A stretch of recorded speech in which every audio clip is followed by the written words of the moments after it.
సాగుపడిచాడు. అప్పుడు బుద్ధి వచ్చింది దావీదు. బుద్ధి వచ్చి ప్రభువా నాయన అడిగితే దేవుడు క్షమించి మళ్ళీ భార్యని పిల్లల్ని అంతటిని కూడా ఇచ్చేసాడు. ఇది మొదటిసారి పడతాం. రెండోసారి బహుశా 40-45 ఆ వయసులో జరిగినటువంటి విషయం. ఇది రెండోసారి. ఈ రెండోసారి ఎలా పడిపోయాడు అంటే చాలా తెలివితేటలు ఉపయోగించాడు. అది పచ్చి భాషలో చెప్పాలంటే ఎవరో తెలివితేటలు ఉపయోగించాడు. మనం కూడా ఉపయోగిస్తాం అలాంటి తెలివితేటలు. ఎలా అంటే మామూలుగా మనం మాట చెప్తే ఎక్కడో ప్రజలకి అని అనుకుంటే కనుక దానికి సెంటిమెంట్ ఒకటి అటాక్ చేస్తాం.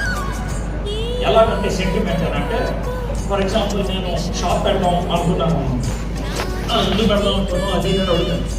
షాప్ పెడదాం అనుకున్నాను అని అడిగినప్పుడు దానికి సెంటిమెంట్ ఏం చెప్తాను, నేను ప్రార్థన చేస్తా ఉన్నాను, దేవుడు నాకు కళ్ళ షాప్ చూపించాడు, ప్రభు ఇదేం ప్రభావం నాకు అసలు షాప్ పెట్టడం ఇష్టం లేదు. ఇది సెంటిమెంట్.